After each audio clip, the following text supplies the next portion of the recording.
What up, people? It's your boy Chig from Guna Eagle Eye coming to you again with a brand new preview. This time is to review the Europa League tie Red Star Belgrade versus Arsenal. Now, coming off the back of that Watford game, I've just taken a new attitude of I can't be asked to moan, I can't be asked to be angry anymore because the games are coming thick and fast and I need to be able to do this thing. But let's just quickly address the Watford game.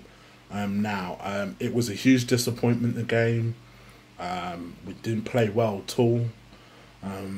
It's a real worry going forward that we can't seem to win away from home in the Premiership at the moment. Premier League at the moment.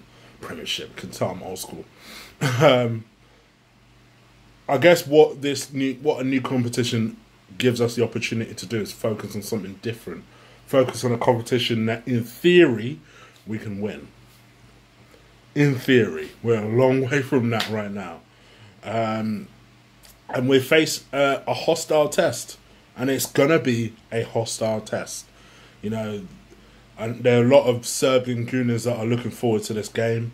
There are a lot of Serbians looking forward to this game. And they purposely look forward to this game because they like English opponents.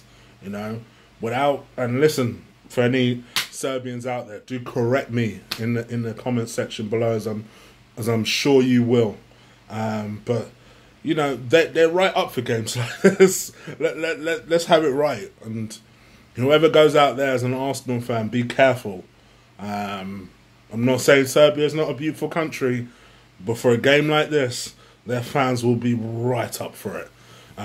Maybe over the top. And the players need to be switched on. You know, this will be a different type of test for young players. And to be honest with you, I like the idea of them facing up to that test. Which means Soslo says Wenger will drop all his young players and play experienced players because it's going to be a hostile atmosphere because Arsene Wenger. You know what I mean? But let's see what happens. I'm looking forward to the game in a way because it's a different team to Saturday. Ironically, they're a team that show a little bit more guts. So hopefully we'll get a result out of this game. But I'm not expecting us to smash this team. You know, I've heard a lot of people on Twitter talk about how they expect us to batter Red Star Belgrade. What, you mean the way we were meant to batter Watford? Yeah, all right.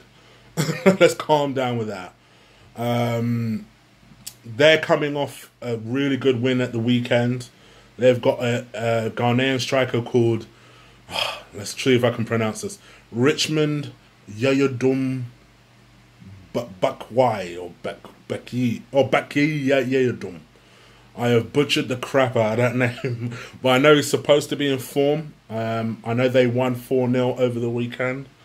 And that's the type of guy who has probably never had a lot of shine until now and is waiting for a team like Arsenal to come on the scene, cause them problems, and potentially get him a Premier League move. You watch. I've called that nice and early. Having said that, this would be the 11 that I picked to face Red Star. Ospina goes in goal. Now, I'll tell you what, to me, this is not necessarily a nailed-on decision. I'm hoping that one of these days we get a third keeper that's going to really put pressure on Ospina, because I ain't convinced by this guy. I ain't convinced by him, but we are where we are right now, so Ospina goes in goal. As I always say, there's no point talking about how you go forward at the back, because Wenger will stick with 3 at the back. We do have problems in this position. Mertesacker still down. My boy Callum Chambers, I have no idea where he is. For that reason, this would be the back 3 that I play. I play Rob Holding there. Should be in decent form, so we'll see. So I put Rob Holding in there. I put Per Mertesacker in there. Listen, we are where we are, and I know what I said the other day with my show with Lee. But we are in that situation right now. We have no centre-backs, so we need Per to step up. And as much as I really don't like the idea of doing this, because I think he's been our best centre-back for weeks, I'd play Monreal in this game. I really would. I'd play him in this game just because we don't have anyone else. We have no other options. So I play Monreal in this game. And the irony of that conversation, because of who I'm going to pick at left back, purely on the basis that he played well there against Barté, and let's face it, Wenger's going to do it because of that reason, I'd play Maitland-Niles there. I hate the idea of him out there. But because we effectively only have one left wing back at the moment, and I'm not playing Kolasinac in this game, reluctantly, I would put Maitland-Niles there. And if worse comes to worse, if it doesn't work, I don't know, maybe him and Monreal could do a swap or something. Oh, gosh. The idea of that makes me shudder, but again, we are where we are. Right wing back. I have heard a lot of things being kind of debated and thrashed out. I still think Reece Nelson will end up playing there. Reluctantly, I'll put Reece Nelson there.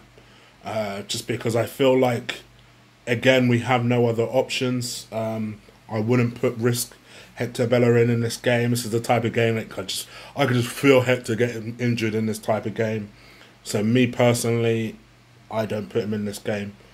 I play Reece Nelson there because I know Wenger will play him there. So let's just get used to the idea. Reece Nelson plays. As a defensive midfielder, I think Francis Coquelin comes back in. He's had some time off. He should be back from injury. Start him in this game. We're going to need people who... The one thing I'll say for Francis Coquelin, that motherfucker plays for the badge. And he'll be combative. And we need that. Right now, in this game, we will need that. So Francis Coquelin starts. Next to him, I played Joe Willock. I thought he played really good against Barté. This game will be a different type of test. This will really test his mentality because of how hostile the atmosphere will be in. But I believe he'll be up to it. I played Joe Willock in this game. Ahead of that, I played Jack Wilshere as the number 10. The lone number 10, may I add. I think Jack was unlucky not to play on Saturday. I think every Gooner wanted to see him start the game and get an hour under his belt. If he gets another 90 minutes here, I think it will do him good. So Jack plays as the number 10 for me. And my two up top, I play Theo Walcott. We pay this motherfucker £140,000 a week. He better be doing something. So Theo Walcott starts the game for me. And Olivier Giroud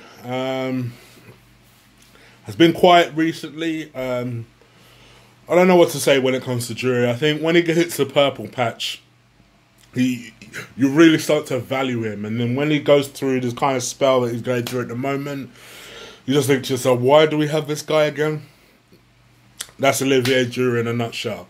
But as me and Lee were talking about on Sunday, he's done amazingly well for a £12 million player.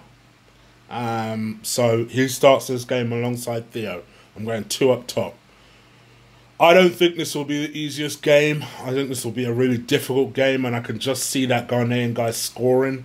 I can see us scraping a 2-1 win, and I do mean scraping. This won't be the easiest game to watch. Prepare yourself for that. You guys let me know down below what you think, what the score would be and what your 1 to 11 would be. If you're listening to me for the first time, hit that subscribe button. I want to thank everybody that's helped me get over 1,600 subs. We're a problem right now. There's something going on in this channel. And people who are fronting like we're nothing, they are paying attention. Believe me, you. So just keep on going, keep the movement going, and hit that subscribe button. And also absolutely crush and destroy that like button for me. I appreciate it every time you do it. Alright people, I'm out of here. Take care. Peace!